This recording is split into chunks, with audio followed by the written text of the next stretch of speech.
নমস্কার শ্রোতা বন্ধুরা, আপনারা শুনছেন গল্পের আসর।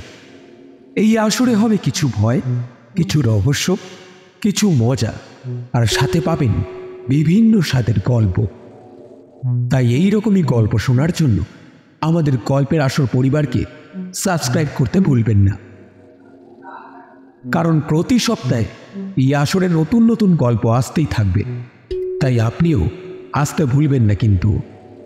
চলুন শুরু করা যাক আজকের গল্প।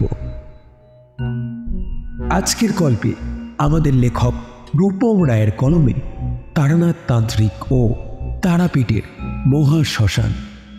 তাহলে দেরি না করে মন দিয়ে শুনুন আমাদের আজকের নিবেদন। গরমটা এবার বেশ জাঁকিয়ে পড়েছে। রোজই নিয়ম মাফিক যেন আমার অফিস যাওয়ার আগে ঠিক সূর্য মাথার উপর, আর তার উপর তীব্র গরমের যন্ত্রণা। গ্রামের ছেলে তো, যতই শহরে আসি কিন্তু আমার মন পড়ে থাকে গ্রামের দিকে। আজ আর সকাল সকাল বেরোবার তাড়া নেই, না আছে কোনো বাঁধন, কারণ আজ হলো রোববার। তো ইন্দ্রদেব মনে হয় সদয় হয়ে সকাল থেকেই আকাশ থেকে যেন হাজারো দুঃখের সাথী হয়ে অঝোর ধারায় তার চোখের জল ঝরিয়ে চলছে। আমিও যেন সেই পরিবেশটা অনুভব করার জন্য বসে আছি জানালার সামনে, আর বাইরের দৃশ্য নিজের দু নয়ন ভরে দেখছিলাম। এতদিন পর প্যাচপ্যাচে গরমের মধ্যে বৃষ্টির দেখা মিলেছে, তাই বোধ করি মনটা একটু খুশি। গ্রামের ছেলে তো, মন ভরে প্রকৃতির এমন ঢেলে রাখা সুন্দর দৃশ্য চোখ বিস্ফারিত হয়ে দেখি। সকাল পেরিয়ে বেলা গড়িয়ে এলো। হালকা করে তাড়াতাড়ি বাজারে গিয়ে একটু মুরগির মাংস কিনে নিয়ে এলাম।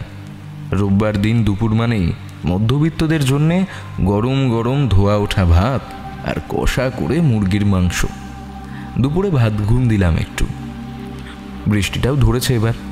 বিকাল হতেই কেন জানি না মনটা বাড়িতে টিকছিল না, কারণ একটাই রোববার, মানে আমাদের কাছে তারানাথের বাড়ি যাওয়া, আর তার থেকে এমন কিছু গল্প শোনা। এই গল্প শোনার নেশায় আমাদের প্রতি রবিবার আমাদের নিয়ে গিয়ে ফেলে তারানাথের সেই চেনা পরিচিত মঠ লেনের বাড়িতে। আমরা বলতে আমি আর আমার প্রিয় বন্ধু কিশোরী সেন। আমি জানি সেও আমার মতনই তারানাথের কাছে যাওয়ার জন্য অপেক্ষা করছে। হাজার হলেও বন্ধু তো, তাই তার মনের কথা বুঝতে সময় লাগে না। তাই আর দেরি করলাম না। আকাশে তখনও ভালোই মেঘ, যখন তখন বৃষ্টি শুরু হয়ে যেতে পারে। তাই হালকা পাতলা পোশাক পরে সাথে আমার ছাতাটা বগল দাবা করে নিয়ে বেরিয়ে পড়লাম মঠ লেনের উদ্দেশ্যে। রাস্তায় আজ বেশি লোক নেই, হয়তো যারা বেরিয়েছে দরকারেই বেরিয়েছে। একই রোববার, তার উপর বৃষ্টি, তাই হয়তো। পথ চলতে চলতে আমি পৌঁছে গেলাম হরিদার চপের দোকানে। প্রথমে চোখ পড়তেই দোকানের দিকে তাকিয়ে তো আমি অবাক। সারা রাস্তা যেখানে লোক নেই, সেই মাঝে হরিদার দোকানে ভিড় জমেছে বিকেলে চপ খাওয়ার নেশায়। বসার জায়গাগুলোও ভর্তি, লোক না হয় চা খাচ্ছে আর না হয় চপ। আমি এবার ভালো করে দেখি ভিড়ের মধ্যে হাসি মুখে আমার দিকে তাকিয়ে হাসছে অতি পরিচিত একটি মুখ। এ যে কিশোরী, সে বসে বসে চা খাচ্ছে। কিশোরী, একা একাই চায়ের মজা নিচ্ছ যে, আমায় খাওয়াবে না নাকি? আমি মজা করে বললাম, আরে বসো না ভাইয়া, চাটা খেয়ে নিই, তারপর না হয় ঠাকুরমশাইয়ের বাড়ি যাব। আলবাত যাব। এরই মধ্যে চা এসে হাজির। আমরা বেশ আয়েশ করে চায়ের সাথে সিগারেট খেয়ে নিলাম, কারণ ঠাকুর মশাইয়ের সামনে আমরা সিগারেট খাই না। কিশোরী বলে উঠল, এই যে ভাইয়া, একটু দাঁড়াও, তারানাথের প্রিয় পাসিং শোয়ের একটা প্যাকেট নিয়ে নি, দাঁড়াও একটু। সেটা ছাড়া তো আজকের গল্পের আসরখানায় জমবে না। হে একদম। আর আমি সাথে গরম গরম তেলে ভাজা নিয়ে নি, কি বলো? কিশোরী হেসে বলল, আহা, চারি মায়ের হাতে মুড়ি মাখা আর হরিদার তেলে ভাজা, উফ, পুরো জমে যাবে দিনটা গো। আমি বেশ খানিক আলুর চপ আর বেগুনি নিয়ে নিলাম। চপ চপ করে গরম গরম তেলে ভাজার গন্ধই আলাদা। দোকান থেকে বেরিয়ে আমরা হাঁটা দিলাম মঠ লেনের উদ্দেশ্যে। অল্প এগিয়েই আমরা চলে এলাম সেই চেনা পরিচিত বাড়ির গেটে। এখানে গলিগুলো নিচু, পাশে পাশে অল্প জল জমেছে। আমি এবার বাড়ির গেটে কড়া নাড়লাম। শব্দ পেয়ে চারি এসে দরজা খুলল। আমাদের দেখেই সে বলল, আরে কাকা বাবুরা যে অনেকদিন যে এদিকে আসেননি। আসুন আসুন, ঘরে আসুন, বাবা বাড়ি আছেন। আর আপনারা চা খাবেন তো? আমি দুধ চা করে আনছি। কিশোরী বলল, হ্যাঁ চারিমা, তুমি আসো, আর আগে এটা ধরো।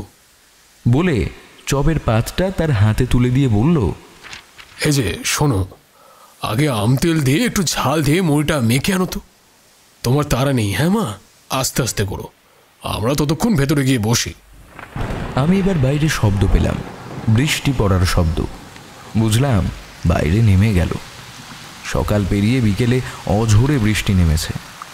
আমরা এগিয়ে গেলাম ঠাকুর মশাইয়ের ঘরের দিকে। তারানাথ তার আরাম কেদারায় বসে আছে। সামনে দেখি দুটি বসার জায়গা আমাদের জন্য আগে থেকেই তৈরি।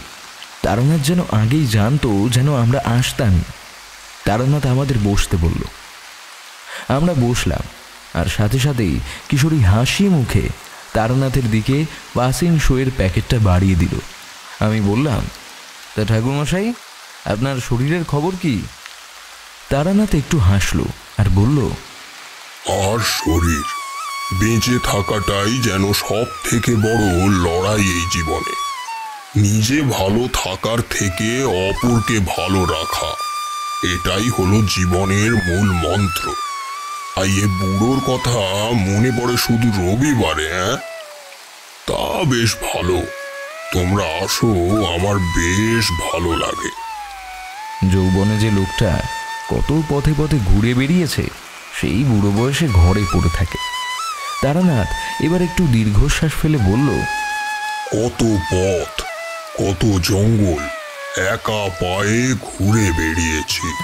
শ্মশানে বসে সাধনা করেছি, কত সাধু সঙ্গ লাভ করেছি তার শেষ নেই।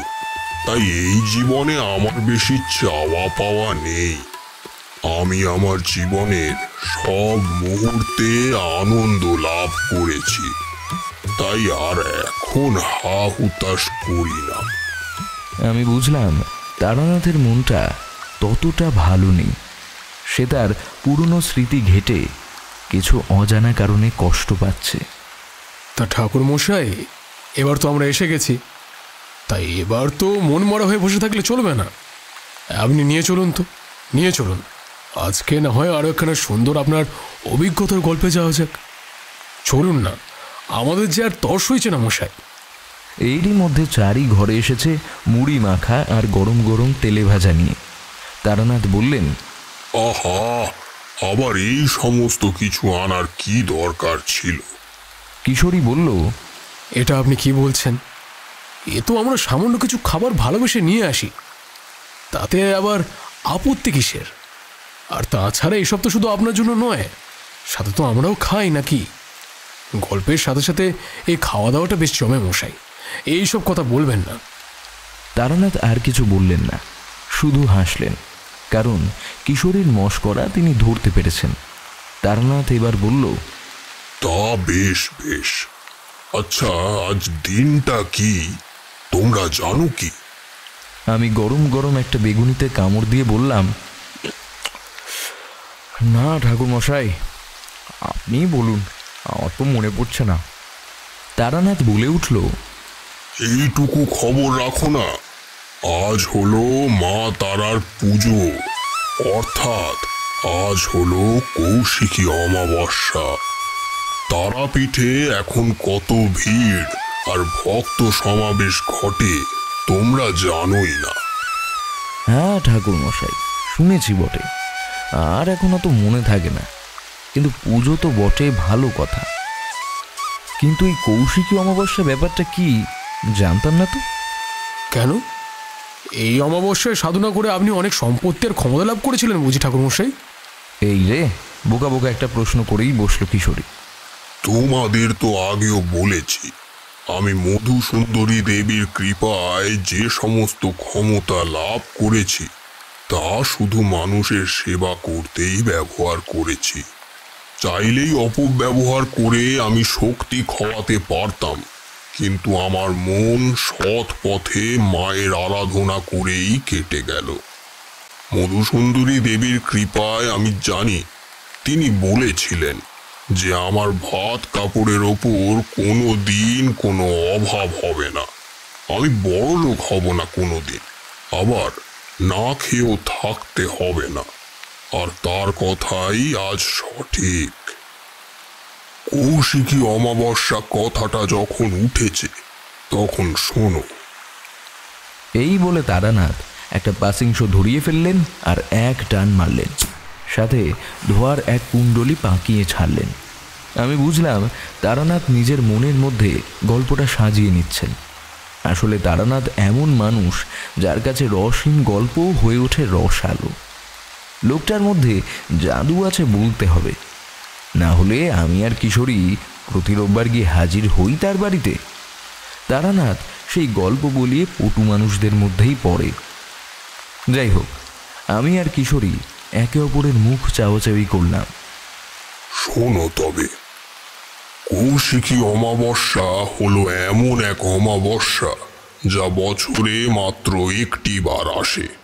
আর তন্ত্র মতে এই দিন হয় খুব অশুভ ও ভয়ানক, কারণ সেই দিন পৃথিবীতে নেমে আসে অনেক অপশক্তি, তাও রাতের গভীর অন্ধকারে।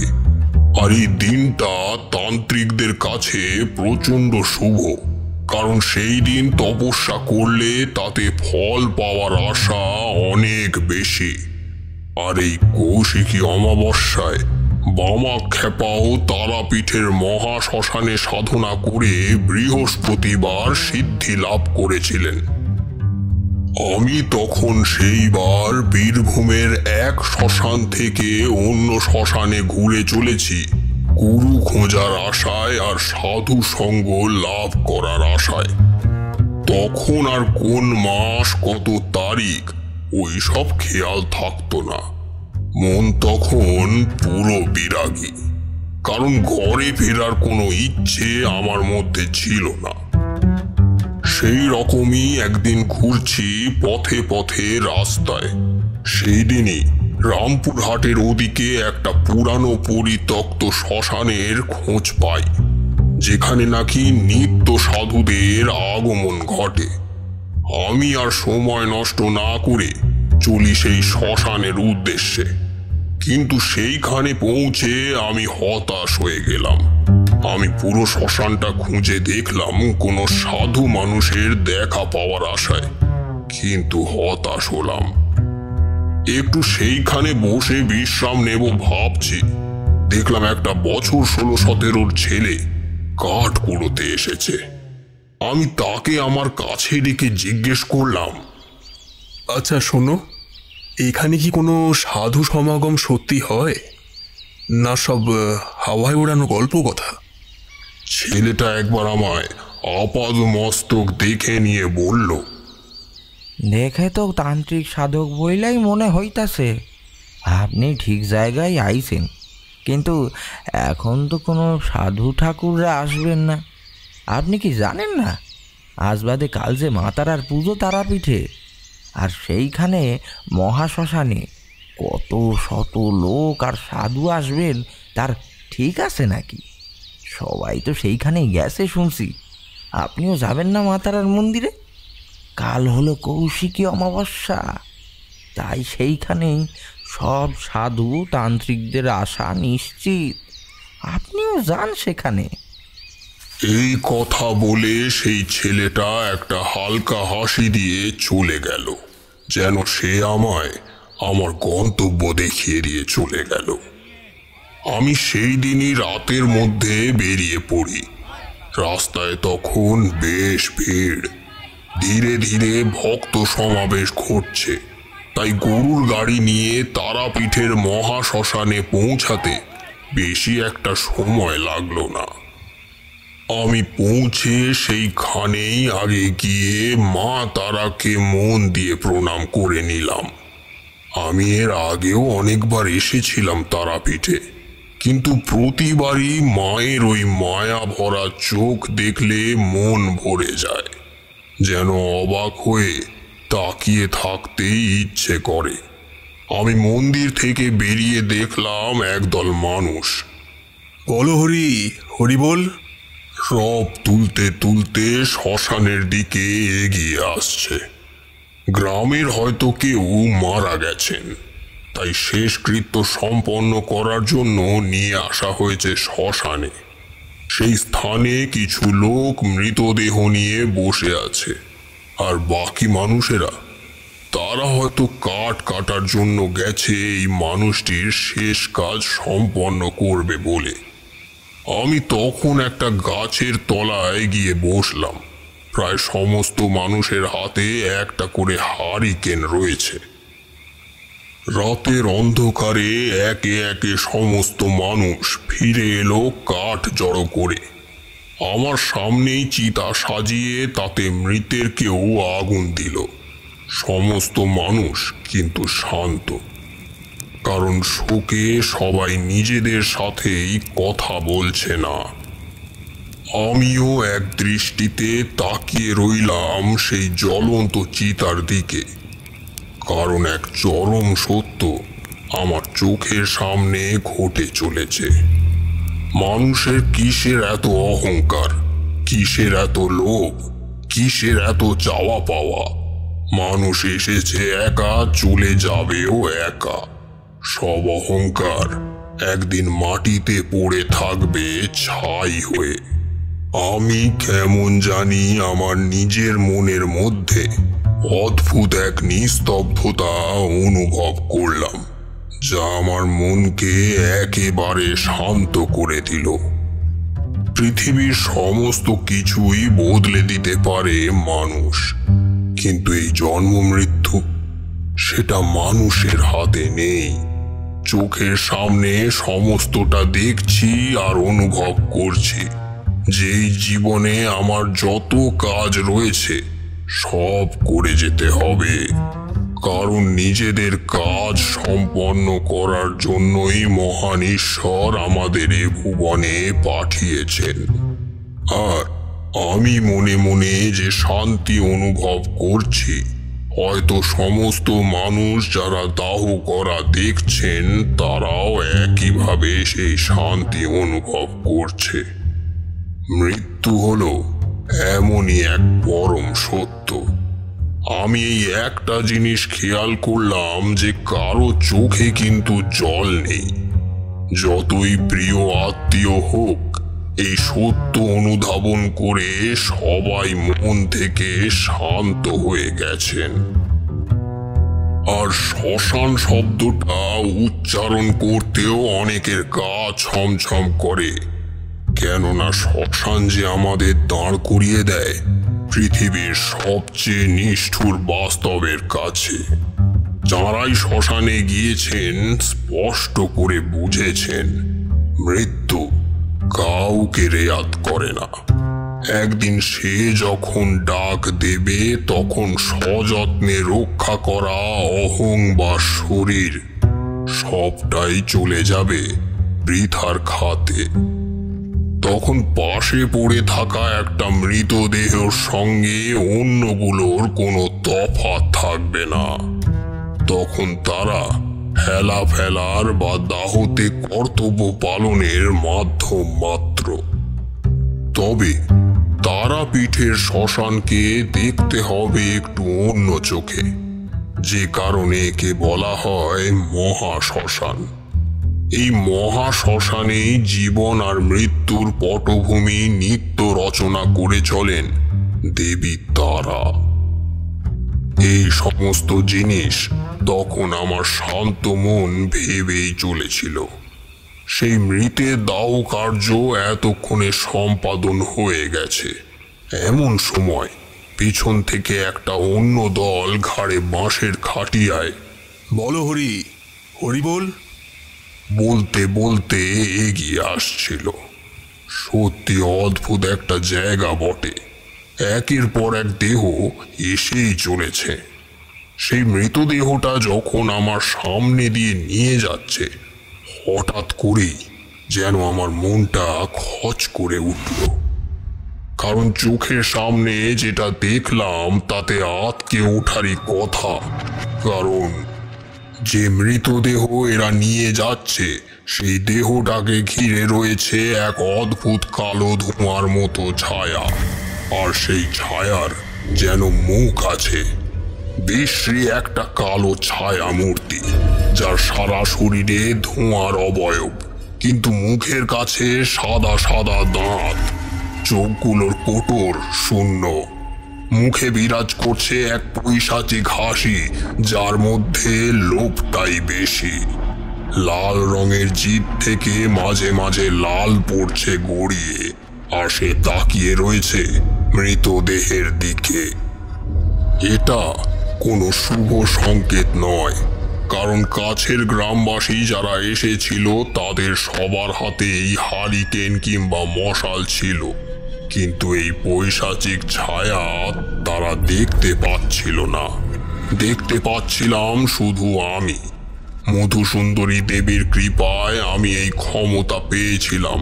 কিছু খারাপ ঘটতে চললে আমি আগে থেকেই তা বুঝতে পারি। আমি পারলে সেই দলটাকে থামাতেই পারতাম, কিন্তু তা উচিত হবে না ভেবে থেমে গেলাম। শেষে তারা যদি আমাকেই পাগল ভেবে বসে, তাই আমি আস্তে আস্তে তাদের পিছু পিছু হাঁটতে থাকলাম, কারণ আমি নিজেই বুঝতে পারছি ওই মানুষগুলোর কিছু বিপদ হতে পারে। মানুষগুলোকে দেখলাম সেই মৃতদেহটা নামালো একটা ফাঁকা জায়গা দেখে শ্মশানের এক কোণে। তখনকার সময় জ্বালাবার কাঠ কিনতে পাওয়া যেত না শ্মশানে। তখন সহযাত্রী যারা আসতো তারাই শ্মশানের কাঠ খুঁজে আনতো দাহ কার্য সম্পন্ন করতে। আমি সবটাই দেখার জন্য একটু দূরে একটা বড় গাছের নিচে বসলাম। তারপর সেই দলের একে একে ৬-৭ জন মানুষকে দেখলাম বনের ভিতর চলে গেল কাঠের সন্ধানে। সামনে মড়া নিয়ে বসে ২ জন মানুষ। এদের দেখেই বোঝা যায় যে এরা নেশা করেছে। হঠাৎ করেই আকাশে যেন মেঘ গর্জে উঠল। আগেই দেখেছিলাম আকাশের অবস্থা ততটা ভালো নয়, কিন্তু বলতে না বলতেই মুষলধারে বৃষ্টি নেমে এলো। আমি যে গাছটার নিচে বসেছিলাম সেটা বেশ বড় হওয়ায় ছাউনির কাজ করছিল। বিশাল বড় একটা বট গাছ সেটা। সেই 2টো লোক যাদের মরা পাহারা দিতে বসিয়ে রাখা হয়েছিল, ওরা হাতের মশাল নিভে যেতেই এই গাছটার দিকে, অর্থাৎ আমার গাছটার দিকে দৌড়ে এলো। আমার কাছে আসতেই ওদের কথাবার্তা শুনতে পেলাম। প্রথমজন বলল, এ হরি, বৃষ্টিটা নামার সময় পাইলে না বাবু? এর মরাখান পোড়াইয়া কোথায় তাড়াতাড়ি রইলা যাইতো। এ আবার কেমন বিপদ ক দেখি। এই তুই থাম তো, একখান বিড়ি দেখাই দিইনি, তারপর বৃষ্টি কমলে যাবোক্ষণ মরা পোড়াতে। ততক্ষণ থাক পইরা, বুঝছো? মরা তো পালাইবে কই। কথাটা বলে লোকটা খিলখিল করে হেসে উঠল। তখন সেই সময় বসে আমার নিজের জানি কেমন একটা গা ছমছম করছিল। এমন সময় দূর থেকে হঠাৎ করে শিয়ালের ডাক ভেসে এলো। চারিপাশে নিষ্পিষে অন্ধকার, আর তার মধ্যে বৃষ্টি পড়ার শব্দ। সব মিলিয়ে এক ভয়ানক পরিবেশ। পাশের লোকের একজন এবার বলল, কি করে সব গেল? কি কাঠ খুঁজতে যাইবে বইলা, আর পাত্তা নেই কেন? বৃষ্টি দেখা পালাইয়া যায় নাই তো? কি ঝক্কিতে পড়লাম বলতো রাতের বেলা টাকার জন্য মরা পোড়াতে এসে। এই বিশু, ও কি রে, ওইদিকে তাকিয়ে দেখ। অপরজনও তার দেখানো দিকে তাকাতেই 2 জনের চোখ বড় বড় হয়ে গেল, কারণ যেইখানে একটু দূরে তারা লাশটা রেখে এসেছিল সেদিকে দেখি আবার আগের মতো ধোঁয়ার সাথে মিশ্রিত সেই অপশক্তি এসে মরাটার শরীরের উপর বসেছে। সেটাকে কামড়ে কামড়ে খেয়ে ভক্ষণ করছে। আর আস্তে আস্তে দেখলাম মৃতদেহটা টানতে টানতে নিয়ে সে চলে গেল মহাশ্মশানের জঙ্গলের দিকে। চারিদিকের বাতাসে যেন একটা মরা পচা গন্ধ ভেসে বেড়াচ্ছে। সেই লোকগুলো পারলে তখনই ছুটে পালায়। বৃষ্টিটা একটু ধরার পর দেখলাম আগের লোকগুলো ততক্ষণে ফিরে এসেছে। কাঠ কুড়িয়ে আপাদমস্তক ভিজে তাদের শরীর।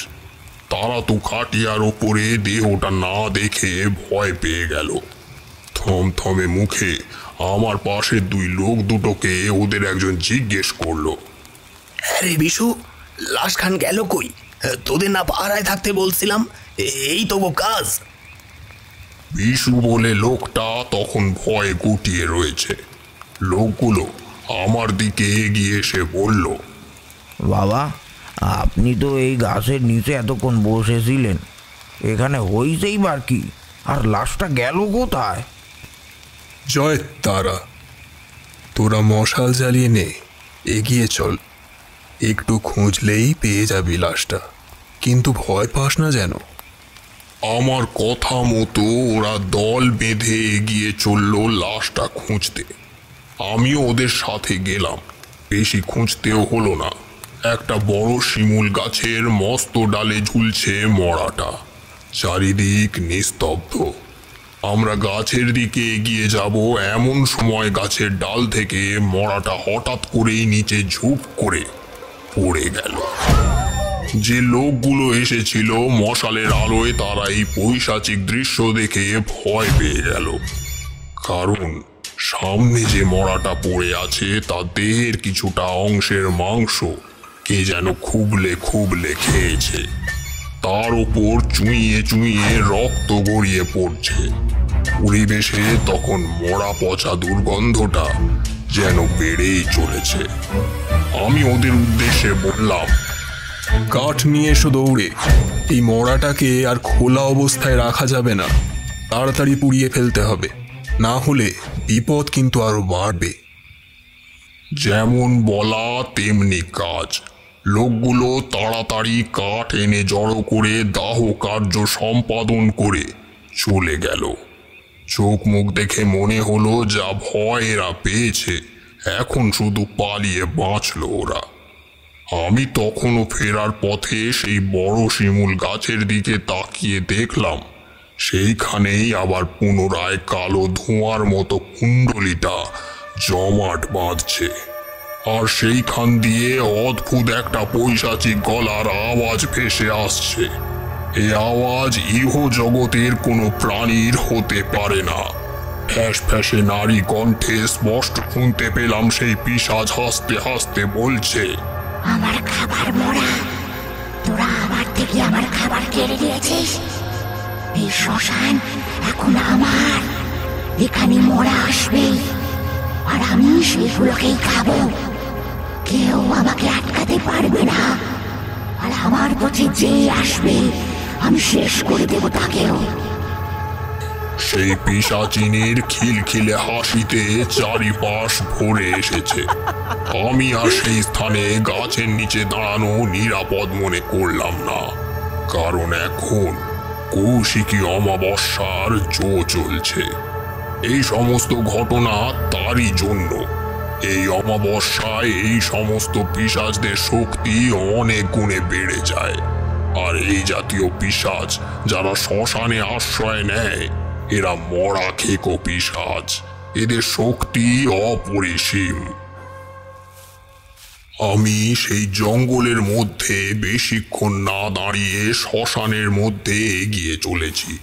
চলার পথে মাটিতে পড়ে থাকা শুকনো পাতা পায়ে লেগে খসখস শব্দ হচ্ছিল।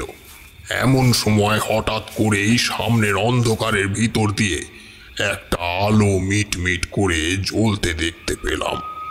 শ্মশানে এইদিকে বেশি কেউ তো আসে না, তবে এখানে আলো জ্বালাবে কে?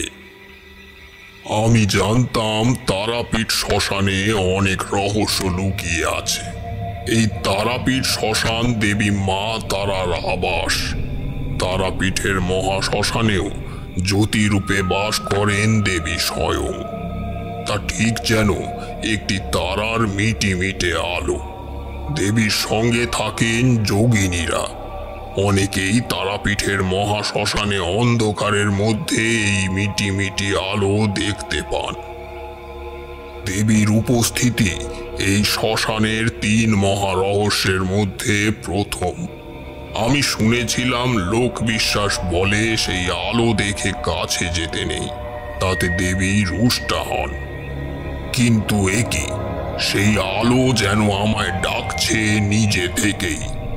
আমি যতই এগিয়ে যাচ্ছি আলোটা ততই পিছিয়ে যাচ্ছে, আর প্রতিবার সেই আলো থেকে অদ্ভুত গলার শব্দ শুনতে পাচ্ছিলাম।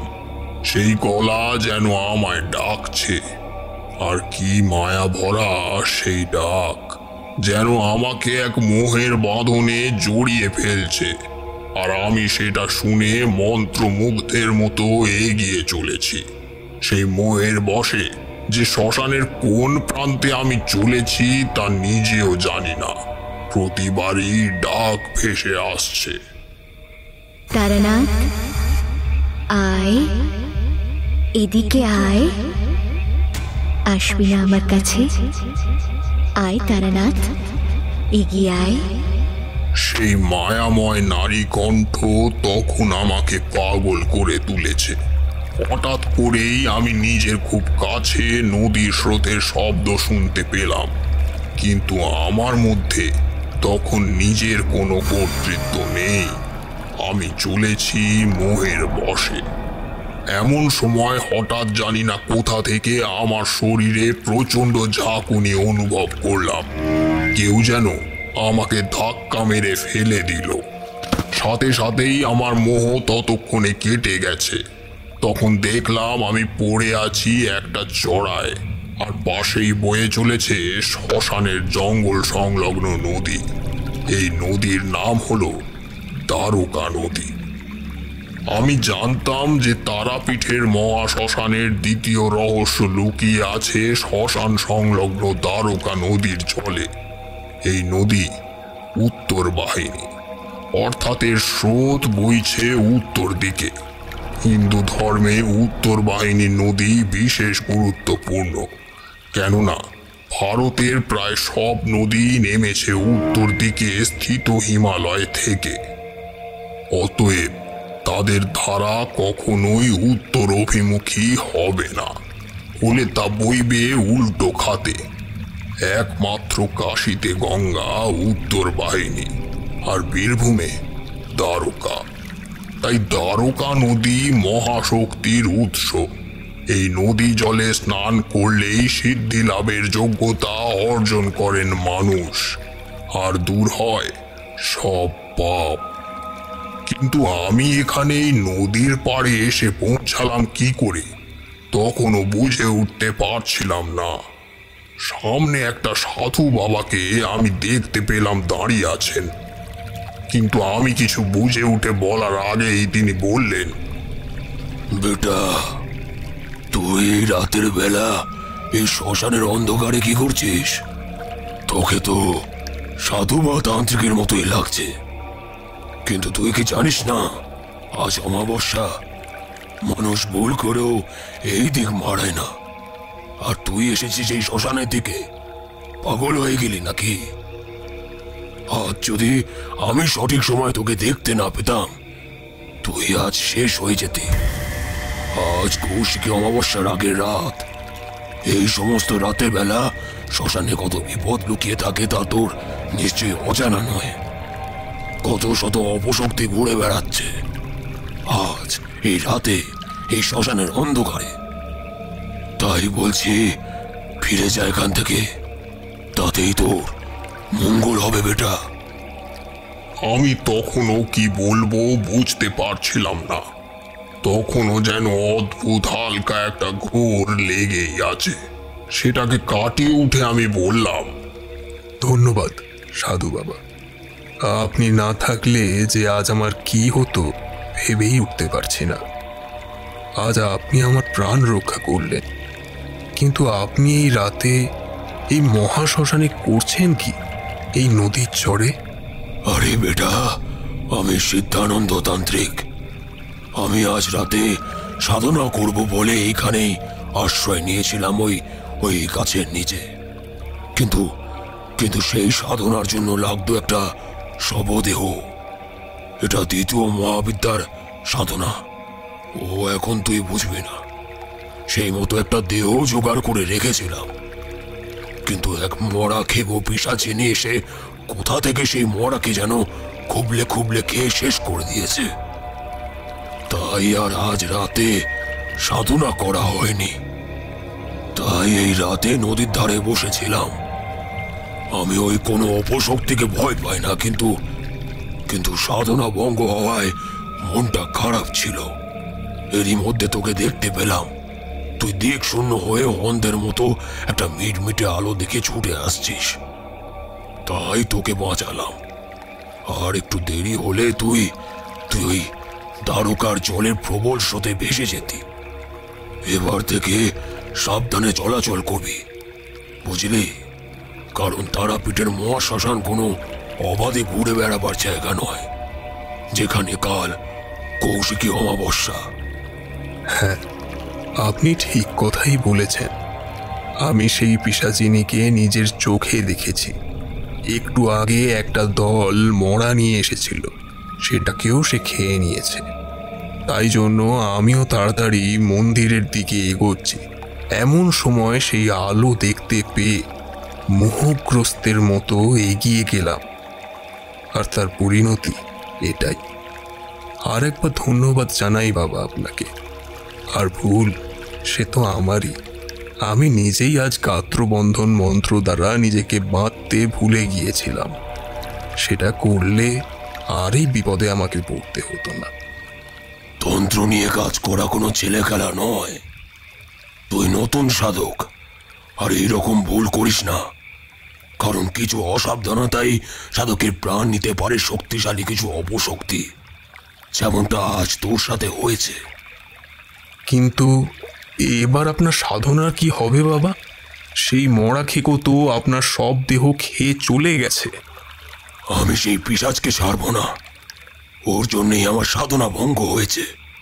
আর ওই পিশাচ যদি এইভাবে খোলাভাবে শ্মশানে ঘুরে বেড়াতে থাকে, তাহলে কোনো মরা আর কেউ দাহ করতে পারবে না। কারণ সেই পিশাচের খাদ্যই হলো মরা মানুষের মাংস। তাই তাকে আটকাতে না পারলে এই শ্মশানের মতন পবিত্র ভূমি অপবিত্র হয়ে পড়বে। মানুষজন আর ভয়ে আসবে না। তাই ওকে এখান থেকে শেষ করে ফেলতেই হবে। আর কাল কৌশিকী অমাবস্যা, তাই কালী মা তারার আশীর্বাদ নিয়ে আমি সেই পিশাচকে দমন করব। আর যতই অশুভ শক্তি শক্তিশালী হোক না কেন, সে কখনোই শুভ শক্তির সামনে টিকতে পারে না। তার হার বাধ্যতামূলক। শ্মশানের মতন পবিত্র ভূমি আমি কিছুতেই অপবিত্র হতে দিতে পারি না। তাতে আমার প্রাণ গেলে যাক। আমি বুঝলাম ইনি কোনো সাধারণ সাধক নয়, কারণ যা কথা ইনি বলছেন তার জন্য অনেক সাহস লাগে। আমি এবার বললাম, বাবা, আপনি এখানে যে সাধনা করতে চলেছেন তাতে আমাকে সঙ্গে নিন। এই সাধনা দেখতে পাওয়া আমার জন্য অনেক ভাগ্যের ব্যাপার। আর আপনার যজ্ঞের সময় যা যা দরকার হবে সবটাই আমি জোগাড় করে দেব আপনার হাতে হাতে।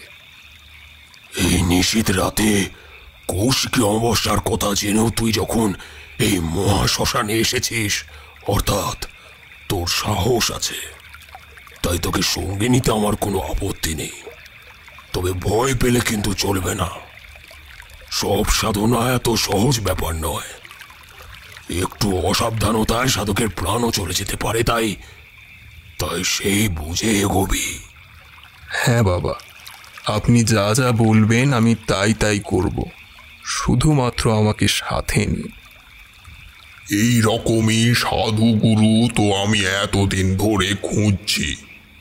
এই রকম তন্ত্র শিক্ষা শেখার সুযোগ যে আমি এইভাবে পাবো তা জানতাম না। আমার মন তখন একটা ছোট শিশুদের মতো যে নতুন কিছু শিখতে চায়, জানতে চায়। মনে কোনো ভয় নেই। ওনার সাথেই রাতের অন্ধকারে সেই মহাশ্মশান দিয়ে বেরিয়ে এলাম। তিনি এবার কিছুটা হাঁটার পর আমাকে নিয়ে দাঁড় করালেন অনেক মস্ত বড় একটা গাছের নিচে, আর বললেন, বেটা, তুই বাবা খেপার নাম শুনেছিস তো? এই হলো সেই গাছ যেটাকে বলে পঞ্চমন্দির আসন। তারাপীঠ শ্মশানের সব থেকে বড় রহস্য মহাশ্মশান স্থিত এই পঞ্চমুণ্ডের আসন। মা তারার মাথাতেও আছে দেখেছি পঞ্চমুণ্ডের সমাহার, কিন্তু এই পঞ্চমুণ্ডের আসন একেবারেই আলাদা। এখানে 5টি মুণ্ড, একটি সাপের, একটি ব্যাঙের, একটি খরগোশের, একটি শিয়ালের এবং একটি মানুষের। এই আসনে বসেই বহু যুগ পূর্বে দেবীকে তুষ্ট করে তারাপীঠকে সিদ্ধপীঠে পরিণত করেছিলেন ঋষি বশিষ্ঠ। সেই আসন আজও বিদ্যমান। সাধক ব্যামা খেপাও এই আসনে বসেই তন্ত্র সাধনায় সিদ্ধি লাভ করেছিলেন। অর্থাৎ এই আসন আজও জাগ্রত। বুঝেছিস? খুব শুদ্ধ চিত্তের মানুষ না হলে এই আসনে বসা মাত্র তার শরীরে তীব্র জ্বালা শুরু হয়। সেই জ্বালায় উন্মাদ হয়ে যায় মানুষ। আর অশুভ চিত্তেও আসনে বসলে মানুষ জ্ঞান হারিয়ে ফেলে তীব্র যন্ত্রণায়। তাই এই আসনকে সব থেকে পবিত্র স্থানও বলা চলে। এই মহারহস্য নিয়ে আজও বীরভূমের বুকে দণ্ডায়মান তারাপীঠের মহাশ্মশান, যা নিরন্তন বলে চলেছে দেবী মা তারার মাহাত্ম্য, বলে চলেছে এই জীবন নশ্বর।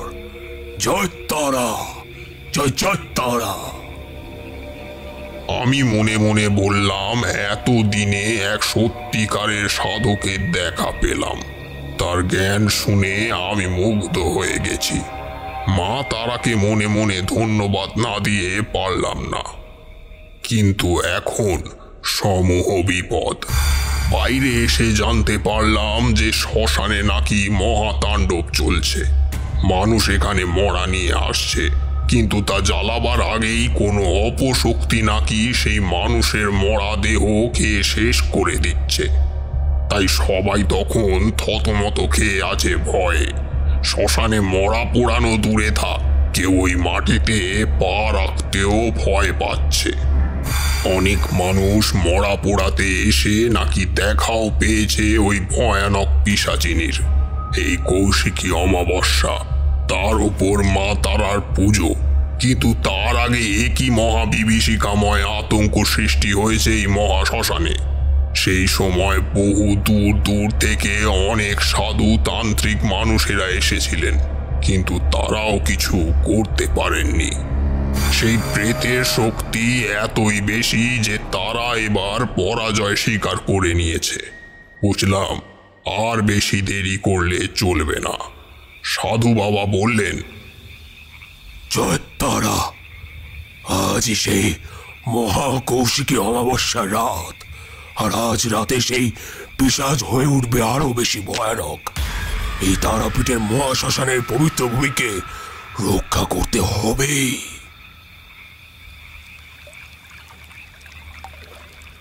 আমায় সাথে করে নিয়ে চললেন কালকের সেই নদীর তীরে। সেইখানে ওনার পণ্ড হয়ে যাওয়া সাধনার জন্য অনেক জিনিস আগে থেকেই ছিল, যেমন শেওড়া গাছের কাঠ, ঘি আর কিছু জিনিস হয়তো তিনি আবার জোগাড় করে এনেছেন। তা হলো সুরা বা মদ, সাথে চাল ভাজা, মরা দাঁড় কাকের পালক আর সাদা তিল, আরও কত কি। আরও অনেক কিছু ছিল, তা তোমাদের বলেও লাভ নেই। আর তন্ত্রের এই সমস্ত জিনিস তোমরা বুঝবেও না। এইটুকু বলে তারানাথ থামল, উঠে বলল, দাঁড়াও, আর এক কাপ চা বলে আসি। সে উঠে গেল। আসলে তারানাথের এটা একটা স্বভাব, যখন দেখবে যে গল্পটা একটু জমে এসেছে এবং শেষের পর্যায়ে প্রায়, ও গল্প বন্ধ করে বাইরে যায় চারিমাকে চা করার জন্য বলতে। আর তখন আমার আর কিশোরীর মনে যে কী চলছে তা বলে বোঝাতে পারবো না, কারণ গল্পের উত্তেজনা এমনই। তাই তারানাথ আসার আগে আমরা দুইজন একটা করে সিগারেট ধরিয়ে নিলাম। তারানাথ যতই আমাদের সাথে বন্ধুর মতো মেশে, কিন্তু আমরা মানুষটার সামনে কোনোদিনও সিগারেট খাই না। তাই এই অবকাশটা তারানাথ নিজেই দেয়, ও বোঝে। মিনিট খানেক পর ও এলো বাইরে থেকে, একটু গলা খাকড়িয়ে একটু কেশে নিল। ভিতরে এসে ঢুকতেই আমরা দুজনেই একসাথে জিজ্ঞেস করলাম, তারপর ঠাকুরমশাই কি হলো বলুন। সেই সাধু বাবা তো নিশ্চিন্তে সব যজ্ঞের জিনিস আমার সামনে গুছিয়ে রাখছিলেন। কেন জানি না, আমার মনে হতে লাগলো কেউ যেন আমাদের ওপর নজর রাখছে, আর সে চায় না যাতে আমরা এই সাধনা করি। কিন্তু আমার মাথায় তখন একটা জিনিস ঘুরছে, সাধু বাবা এই দিনে সব বা দেহ পাবেন কি করে? আমি এবার আর কথাটা ভিতরে চেপে রাখতে না পেরে জিজ্ঞেস করেই ফেললাম। আচ্ছা বাবা, আজ রাতের মধ্যে যদি সব দেহের জোগাড় না হয় তবেই সাধনা হবে কিভাবে? বেটা, তুই মা তারার মহাশ্মশানে দাঁড়িয়ে আছিস। এই শ্মশানের চিতার আগুন কোনোদিনও নেবে না। সব সময় এখানে চিতার আগুন জ্বলে। ঠিক সময় আসুক, দেখবি মা তারার দয়ায় সব নিজে থেকেই হয়ে যাবে। এমনিতেও বিকাল প্রায় হয়েই আসছিল। সাধু বাবা এবার দেখলাম সেই সাদা তিল দিয়ে দুটো বড় বলয় বানালেন, আর তার মাঝে তারার চিহ্ন। এই তারার চিহ্ন কিন্তু আমাদের তন্ত্র মতে খুব শুভ। আমি বুঝলাম এটা বলয় বা সুরক্ষা হিসাবে কাজ করবে। আর মাঝে শেওড়া আর শাল গাছের কাঠ দিয়ে তৈরি হলো যজ্ঞের অগ্নিকুণ্ড, আর সাথে নেওয়া হলো ঘি। আর আমাকে সাধু বাবা বললেন, এই যে তীরের বলয় দেখতে পাচ্ছিস, এইখানেই তুই বসবি। আর সাধনা চলাকালীন বারবার বারণ করে দিলাম, যতই চাই হয়ে যাক বেটা, তুই কিন্তু এই গণ্ডির বাইরে বেরোবি না। সামনে অনেক কিছুই খারাপ জিনিস দেখতে পাবি, কিন্তু তাতে ঘাবড়ানোর বা ভয় পাওয়ার কিছু নেই, আর পেলেও চলবে না। আর যত পারবি চেষ্টা করবি মা তারার নাম জপ করতে, তাতে তোর সব রকমের বিপদ অনেক আগেই কেটে যাবে। এই সব কাজ শেষ করে তিনি আমাকে বললেন, যা বেটা, আজ মা তারার পুজো। মাকে ভক্তি ভরে তার পুজো করে আয়। মায়ের আশীর্বাদ থাকলে সব বিপদ নিজের থেকেই কেটে যাবে, আর সাথে তোর সাধনাও সফল হবে। যা বেটা, জয় তারা। আমিও ওনার কথা মতো মা তারার মন্দিরে গিয়ে পুজো দিয়ে এলাম। কি মায়াময় সেই রাতে মা তারার রূপ। আজ মা তারার পুজো, তাই চারিদিকে কাঁসর ঘণ্টা আর সাথে ঢাকের শব্দ যেন থামতেই চাইছে না। মা তারা আজ সেজে উঠেছেন লাল রক্তবর্ণ অজস্র জবা ফুলের মালায়, সোনার গহনা আর লাল শাড়ি। মন্দিরের চারিপাশে শুধু ভক্তের সমাগম ঘটেছে। তারা সবাই নিজ মনে মা তারার নাম জপ করছে। আমি মায়ের আশীর্বাদের ফুল নিয়ে যখন শ্মশানে প্রবেশ করব, তার আগে নিজেকে গাত্রবন্ধন করে ফেললাম ভালো করে। রাত বেশ ঘন, অমাবস্যা, তাই চারিপাশের অন্ধকারে কিছুই দেখা যায় না। নিজের পায়ের শব্দ শুনেও যেন মনে হচ্ছে কেউ আমার পিছন পিছন চলেছে। হঠাৎ করেই চারপাশে অনেক দূরে শিয়াল ডেকে উঠল। আমি যখন নদীর তীরে পৌঁছালাম, সাধু বাবা দেখলাম সেইখানে গাছের নিচে ধ্যানে বসেছেন, আর তার থেকে কিছু দূরে ওই তিলের গণ্ডির মধ্যে পড়ে আছে একটা নারীর সব দেহ। সেটা দেখে আমার বুক বিস্ময়ে কেঁপে কেঁপে উঠতে লাগলো। চোখ বন্ধ হলেও সেই অবস্থায় সাধু বাবা বুঝতে পেরেছেন আমি এসেছি। আমাকে বললেন, চক্ষু কাটে আগুন ধরিয়ে দে তারানাথ। আজ এই মহাকৌশিকী অমাবস্যার তিথিতে সাধনা করবি তুই। আমি শুধু তোকে এইখানেই বসে নির্দেশ দেব। এই সব সাধনার মাধ্যমে তুই পিশাচ তাড়ন যজ্ঞ শিখতে পারবি, আর সাধনায় সফল হলে তুই দেখা পাবি মা শ্মশান কালীর তারার। হিন্দু দেবী কালীর একটি বিশিষ্ট রূপ। ইনি দশম মহাবিদ্যার দ্বিতীয় মহাবিদ্যা। কালীর মতোই তারা ভীষণা দেবী। এই সাধনা তোর, তাই তোকেই করতে হবে, আর রক্ষা করতে হবে এই পবিত্র তারাপীঠের শ্মশান ভূমি। মা তারার বীজ মন্ত্র জপ করতে থাক, শুরু করে দে তোর সাধনা। সঠিক সময় উপস্থিত ওই সব দেহের ওপর আসনে গিয়ে বসে পড়। তখন একটু ভয় পেলেও বসলাম সেই সব দেহের ওপর সাধনায়, কারণ গুরুর আদেশ অমান্য করা চলে না। এই বলে আমি যজ্ঞের আগুন ধরিয়ে দিলাম। রাত বেশ ঘন হয়েছে বুঝতে পারলাম, কারণ চারিপাশে এখন শুধু ঝিঝি পোকার ডাক ছাড়াও যেন কোথা থেকে শিয়ালের ডাক ভেসে এলো। আমি যজ্ঞ এগিয়ে নিয়ে যেতে থাকলাম আর মন্ত্র পড়তে পড়তে ঘি আহুতি দিতে থাকলাম। আর সাথে যতবার যজ্ঞের আগুনে হরিতকি আহুতি দিলাম ততবার সেই শ্মশান ভূমি কেঁপে কেঁপে উঠতে লাগলো। শুধু মনে হতে লাগলো গণ্ডির বাইরে কারা যেন এদিক থেকে ওদিক খালি দৌড়ে দাপিয়ে বেড়াচ্ছে। মাঝে মাঝে রাগে ফোঁস ফোঁস করে শুধু সেই পিশাচিনীর গলা শুনতে পাওয়া যাচ্ছে।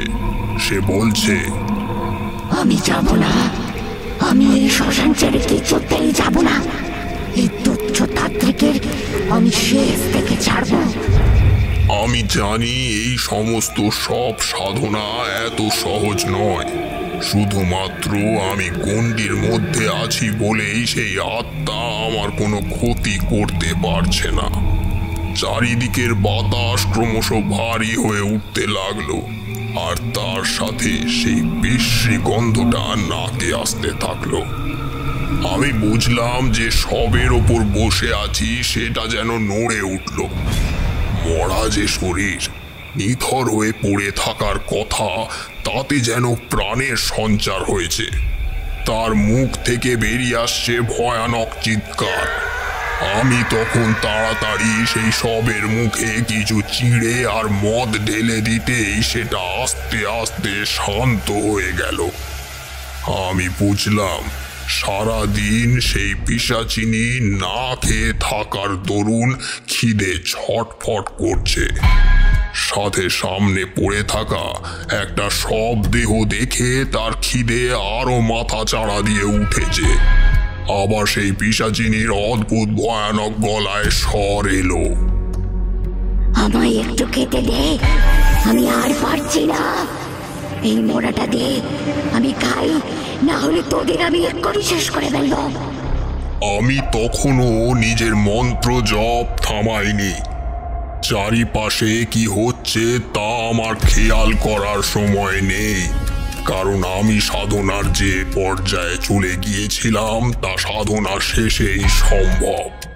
এমন সময় সাধনার মধ্যে মন্ত্র জপ করতে করতেই আমি দেখি এক তীব্র আলোর রেখা যা ছড়িয়ে পড়ছে এক প্রান্ত থেকে অন্য প্রান্তে। সেই সময় চোখের পাতা বন্ধ করে থাকাও অসম্ভব। চোখ খুলে দেখি চারিপাশে শ্মশানের অন্ধকারকেও সেই আলো ছাপিয়ে গেছে, আর তার আলোর মধ্যে থেকে বেরিয়ে আসছে তারা মায়ের ৮টি রূপ। বামাকালী তারা, উগ্র তারা, নীল সরস্বতী, একজটা তারা, তারিণী তারা, নিত্যা তারা, বজ্রা তারা ও কামেশ্বরী তারা। সব সময় চারিপাশে যেন বেজে চলেছে হাজারো ঢাকের শব্দ, ও সাথে যুক্ত হয়েছে চারিদিক থেকে ভেসে আসা শঙ্খধ্বনি। পরিবেশেও এক অদ্ভুত শুভ আর সুন্দর গন্ধে ভরে উঠেছে। আমি এবার নিজের চোখকে বিশ্বাস করতে পারলাম না, কারণ মা তারার ৮টি রূপ যেন একসাথে আশীর্বাদের ভঙ্গিতে আমার দিকে তাকিয়ে হাসছেন। এবার সব দেবী রূপ আস্তে আস্তে প্রবেশ করলো মাঝে অবস্থানরতা দেবী স্বয়ং মা তারার ভিতর। সে কি তেজ! সাধারণ মানুষের সেটা দেখলে হয়তো অজ্ঞান হয়ে যাওয়া অসম্ভব নয়। মা তারা এবার সেই পিশাচিনীর উদ্দেশ্যে অট্টহাসি করে বললেন, আজ কৌশিকী অমাবস্যার রাত, আর আমার পুজোর দিনে আমি কিছুতেই এই শ্মশানের পবিত্র ভূমিতে তোর মতো পিশাচিনীকে বরদাস্ত করব না। ওই যে সব পড়ে আছে ওটা খেয়ে নে তুই, আর ত্যাগ কর এই শ্মশানের পবিত্র ভূমি। আর কোনোদিন এই তারাপীঠের মহা শ্মশানের দিকে চোখ তুলে তাকাবার সাহস দেখাবি না। আমি ততক্ষণে এই সমস্ত কিছু দেখে এগিয়ে গিয়েছি মা তারার দিকে হাত জোড় করে। আমি নিজের চোখে দেখা পেলাম স্বয়ং মা তারার। মা তারা আবার বলা শুরু করলেন, তারানাথ, তোর তপস্যায় আমি তুষ্ট হয়েছি, তাই তোকে দ্বিতীয় মহাবিদ্যা রূপে দেখা দিলাম। আজ থেকে এই মহাশ্মশান আবার পবিত্র হয়ে যাবে, কোনো ভয় থাকবে না। আমি তোকে আশীর্বাদ করছি। আজ তুই দশ মহাবিদ্যার দ্বিতীয় মহাশক্তিকে নিজের সাধনার দ্বারা তুষ্ট করেছিস, তাই তোকে কিছু ক্ষমতা আমি দিলাম। এই সমস্ত ক্ষমতা লোকের কল্যাণের কাজে ব্যবহার করিস। আমি যে দেহটার ওপর বসে সাধনা করছিলাম কিছুতে যেন দেহটা ছুঁড়ে ফেলে দিল দূরে, আর সঙ্গে সঙ্গে কোথা থেকে এসে সেটার ওপর ঝাঁপিয়ে পড়ল সেই পিশাচিনী। চোখের সামনে সেটাকে খুবলে খুবলে অমানসিকভাবে খেতে লাগলো। সেই দৃশ্য মুখে বলে বোঝানো অসম্ভব। চারিদিকের মাটি ভেসে গেল লাল রক্তে।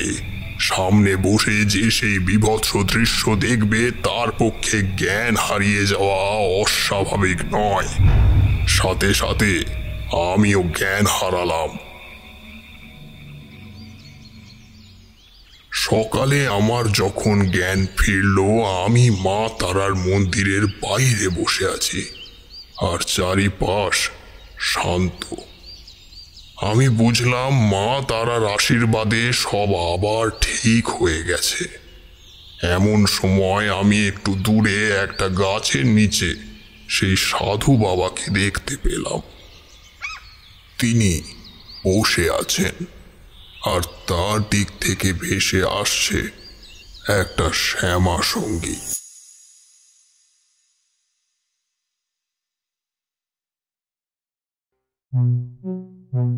আপনারা এতক্ষণ শুনছিলেন লেখক রূপম রায়ের কলমে লেখা তারানাথ তান্ত্রিক ফ্যানফিকশন গল্প তারানাথ তান্ত্রিক ও তারাপীঠের মহাশ্মশান। শেষ হলো আমাদের আজকের গল্পের আসর। পরের সপ্তাহে এই রকমই ভিন্ন কোনো স্বাদের গল্প নিয়ে আড্ডা বসবে শুধুমাত্র গল্পের আসরে। তাই আমাদের চ্যানেলটি সাবস্ক্রাইব করে পাশে থাকতে ভুলবেন না কিন্তু। ধন্যবাদ।